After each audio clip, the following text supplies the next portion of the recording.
ಪ್ರಜಾಪ್ರಭುತ್ವದಲ್ಲಿ ಚಳವಳಿ, ಮೆರವಣಿಗೆ, ಹೋರಾಟ ಇರ್ತಕ್ಕಂಥದ್ದು. ನಾನು ತಮಗೆ ಹೇಳ್ತೀನಿ,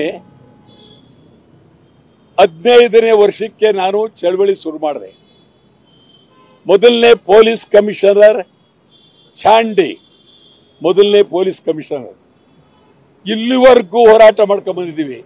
ಇವತ್ತು ಪೊಲೀಸ್ನವರ ವರ್ತನೆ, ಇವರ ಗೂಂಡಾಗಿರಿ, ಇವರ ದರ್ಪ ಇದೆಲ್ಲ ನೋಡಿದ್ರೆ ಇದಕ್ಕಿಂತ ನಾಚಿಕೆಗೇಡು.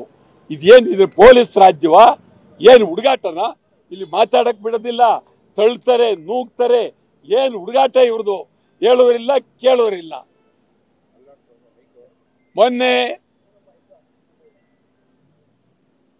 RCB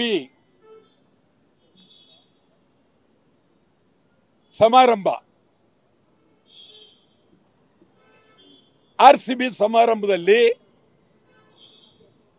11 ಜನ ಮಕ್ಕಳು ಸತ್ತೋಗಿದ್ದಾರೆ. 11 ಜನ ಮಕ್ಕಳು ಸತ್ತಿದ್ದಾರೆ. ಒತ್ತರಿಸಬೇಡ. 11 ಜನ ಮಕ್ಕಳು ಸತ್ತಿದ್ದಾರೆ. ಆ ಮಕ್ಕಳ ಸತ್ತ ಪರಿಸ್ಥಿತಿ, ಸಾವಿಗೆ ಕಾರಣ ಯಾರು, ಈ ಪರಿಸ್ಥಿತಿಗೆ ಯಾರನ್ನ ಹೊಣೆ ಮಾಡಬೇಕು, ಇದು ಬಹಳ ಗಂಭೀರವಾದ್ದು. ಆ ಮಕ್ಕಳು ಒಬ್ಬೊಬ್ಬರೂ ಆ ಸಮಾಧಿಯ ಮುಂದೆ ಅವರ ತಂದೆ ತಾಯಿಗಳು ಕಣ್ಣೀರಿಡುವ ದೃಶ್ಯ ಎಲ್ಲರ ಕರುಳು ನೋವಾಗುತ್ತೆ. ಅಂತ ಪರಿಸ್ಥಿತಿಯನ್ನ ನಾನು ಬಹಳ ವರ್ಷ ಹೋರಾಟ ಮಾಡಿದ್ದೇನೆ. ಇದಕ್ಕೆ ನಿಜವಾಗಲೂ ಕಣ್ಣೀರಿಡುತ್ತೆ. ಸರ್ಕಾರದ ಅನೇಕರು ಉತ್ತರ ಕೊಡ್ತಾರೆ, ಇಲ್ಲಿ 11 ಜನ ಸತ್ತಿದ್ದಾರೆ,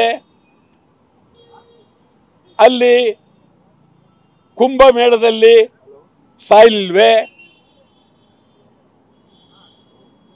ಗಂಗಾ ನದಿಯಲ್ಲಿ ಸಾಯಲಿಲ್ವಾ? ಈ ತರ ಬಹಳ ಬುದ್ಧಿವಂತಿಕೆಯಿಂದ ಉತ್ತರ ಕೊಡ್ತಾ ಇದ್ದಾರೆ. ಅಲ್ಲೇನಾದ್ರೂ ಸಾಯಲಿ ಪಾಪ, ನೀವೇಳಿ. ನಿಮ್ಮ ಕರ್ನಾಟಕ ಕಾನೂನು ಸುವ್ಯವಸ್ಥೆ, ಸರ್ಕಾರ ತಾವೇಳಬೇಕು. ನಾನು ಹೇಳ್ತೀನಿ, ಸಿದ್ದರಾಮಯ್ಯನವರೇ, ಬಹಳ ಗೌರವ ನಿಮ್ಮ ಬಗ್ಗೆ ನನಗೆ. ಆದರೆ ಈ ಸಾರಿ ನಿಮ್ಮ ಸುತ್ತ, ನಿಮ್ಮ ಕಣ್ಣೆದುರಿಗೆ ನಡೆದಂತ ಈ ಘಟನೆ ನಿಮಗೆ ಬಿಟ್ಟಿದ್ದೀರಿ. ತಾವೇ ನಿಮ್ಮ ಆತ್ಮವನ್ನ ಶೋಧನೆ ಮಾಡ್ಕೊಳ್ಳಿ.